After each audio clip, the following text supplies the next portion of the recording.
We've been telling you the story about the RCMP overstepping their bounds once again, outlawing a magazine that has been legal in Canada, more than 1.25 million imported into this country, no crime wave happening, no public safety issue.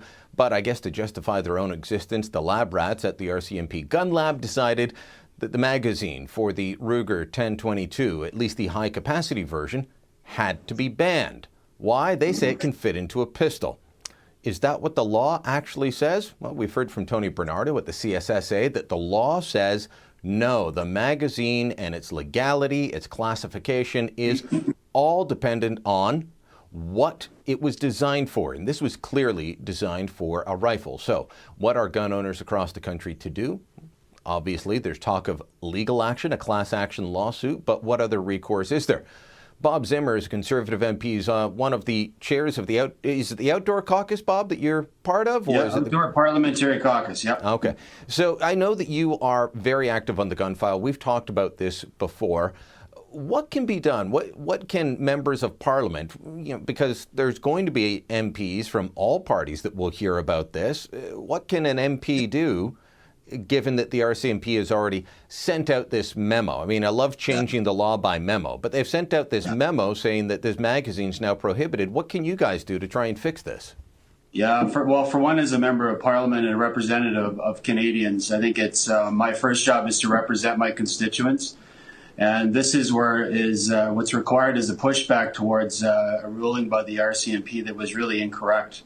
I have the criminal code right in front of me that talks about clearly that this particular magazine is exempt from these regulations, although the RCMP have seen it to not be. So I think my job, first of all, is to represent my constituents and push back. It's simply an overreach of the RCMP and an incorrect, and as my letter said to the RCMP, an errant ruling by the RCMP.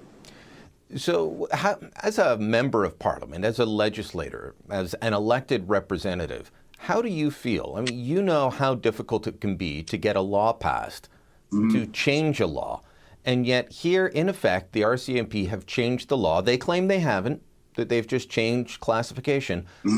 But they made something that was legal a couple of weeks ago a prohibited weapon now. Right. How does that make you feel that they do that with just putting out a memo to fellow cops? Yeah, to me it's as troubling as Supreme Courts that basically make interpretations of their own of laws that are put in place by elected officials like myself.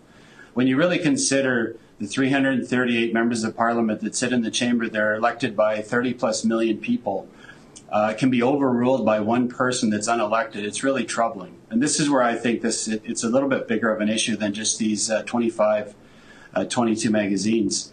It's basically challenging elected members of Parliament and our jobs. And our jobs, we represent the people of Canada, and the laws need to be respected as such. And that's why I've written my letter to Ralph Goodale. I've written a letter to Bob Paulson.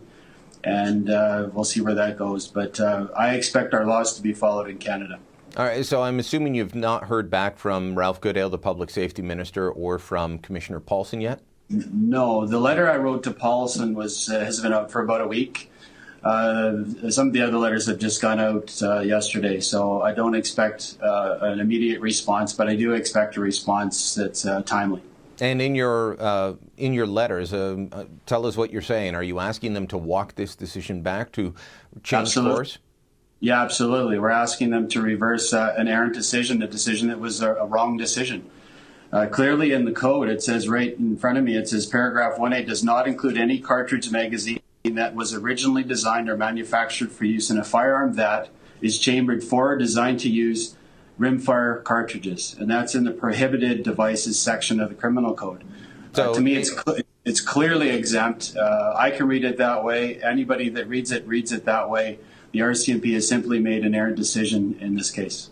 The Firearms Act was written and designed by a Liberal government more than a quarter century ago. Right. They decided that rimfire rifle magazines, that it didn't have to go with the 5 cartridge limit, didn't have to go with the 10 cartridge limit.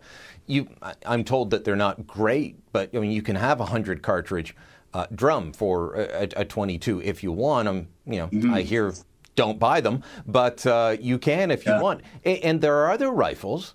You know, this is for a Ruger 1022. You could go buy a Remington, you could buy a Savage, and you can get high capacity mags for these. Yeah, I think it's something that we've grown up around. I've grown up around these firearms 1022. Our family has 3 of them ourselves. We've used them. We do them safely, target shoot with them on a regular basis, and most Canadians that have 1022 do so as well.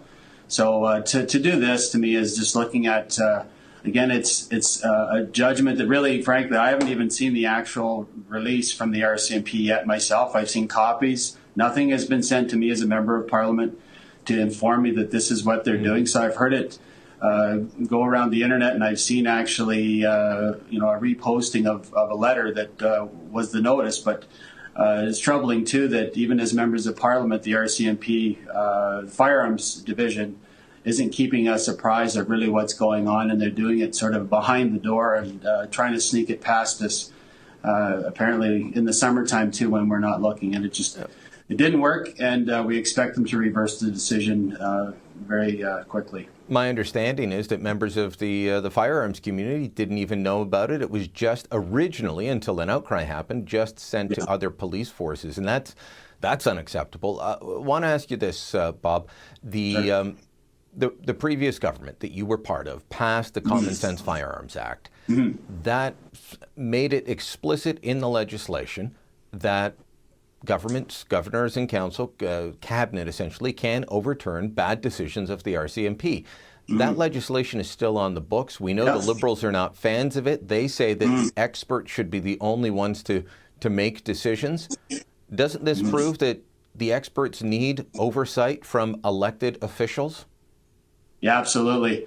I've been a long time advocate of having a board that makes a decision rather than just even elected officials, but a group of experts like members of the firearms community, members of Parliament, and other members of the RCMP. So it's a group decision. So it's a wise decision as opposed to a one-off because somebody thinks it's something needs to be changed decision. To me, it's something that needs to be fixed. We tried to do that with the Common Sense Firearms Act, and we hope that it's continued. And we hope that, frankly, the Liberal government reverses the decision and says that the magazines are once again non-restricted and available to Canadians. All right, Bob, thanks for the time today, and thanks for standing up for firearms owners across the country. Very much appreciated. Appreciate the time, Brian.